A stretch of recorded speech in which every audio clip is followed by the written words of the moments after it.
خدا سلام. امروز می‌خوایم در مورد مسئولیت اجتماعی شرکت‌ها در ایران صحبت بکنیم. خیلی از شرکت‌های بزرگ هر ساله گزارش‌هایی رو مبنی بر عملکرد خودشون در حوزه‌های محیط زیست، جامعه، تعامل با ذی‌نفعان، حاکمیت شرکتی ارائه می‌کنن که مجموعاً به این گزارش‌ها میگیم Sustainability Report یا در واقع گزارش‌های پایداری.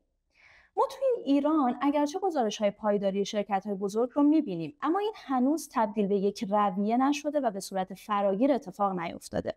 مرکز پژوهش‌های مجلس اخیراً پیشنویس قانون مسئولیت اجتماعی شرکت‌ها رو منتشر کرده که توجهات زیادی رو هم به خودش جلب کرده. یه عده موافق و همراهن با این پیشنویس، عده زیادی هم مخالفن و انتقادات جدی وارد کردن. اما آیا پیش از این هیچ قانونی در رابطه با مسئولیت اجتماعی شرکت‌ها در کشور وجود نداشته؟ چرا؟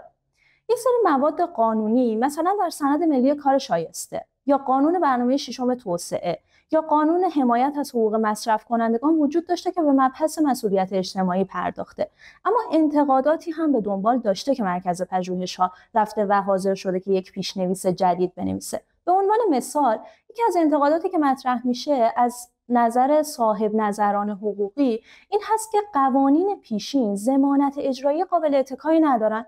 به عنوان مثال سازمان محیط زیست این اجازه رو داره که با شرکت‌های متخلف برخورد بکنه، اما عملا ما در کشور چنین چیزی رو نمی‌بینیم یا به ندرت اتفاق میفته.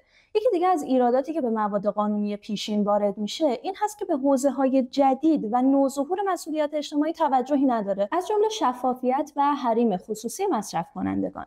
یکی دیگه از انتقادهایی که به مواد قانونی پیشین مطرح میشد این بود که این مواد در واقع مشوق‌های لازم رو برای اینکه شرکت‌ها بیان و برن به سمت مسئولیت اجتماعی نداره. اگرچه مسئولیت اجتماعی یک فعالیت داوطلبانه و اختیاریه، هیچ اجباری در کار نیست، اما به هر حال دولت باید یک سری مشوق‌هایی رو اعم از مشوق‌های مالیاتی یا مشوق‌های تبلیغاتی در اختیار شرکت‌ها قرار بده که اونها انگیزه لازم رو داشته باشن.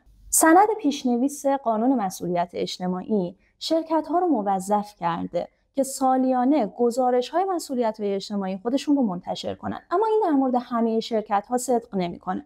در مورد شرکت‌هایی که به لحاظ گردش مالی، تعداد کارکنان و دامنه مخاطبان در تراز مشخصی قرار می‌گیره، یعنی این شرکت‌ها هستن که حتماً باید گزارش سالانه فعالیت‌های مسئولیت اجتماعی خودشون رو منتشر بکنن. این گزارش باید شامل تأثیرات مثبت یا منفی اقدامات شرکت بر روی محیط زیست، مسئله بهداشت و ایمنی محیط کار، حمایت از مصرف کننده، حفظ حریم خصوصی مصرف کننده، فعالیت‌هایی که اون شرکت در راستای آموزش و رفاه جامعه انجام میده، شاخص‌های عدالت و تبعیض در محیط کار و مواردی از این قبیل باشه. نکته آخر این که ارزیابی و صحت سنجی این گزارش‌ها هم به عهده وزارت کار، تعاون و رفاه اجتماعی هست. اندیشکده افراد تلاش میکنه تا با اقدامات پژوهشی و تولید محتوا زمینه گفتمانسازی در خصوص مسئولیت اجتماعی شرکت‌ها رو فراهم بکنه.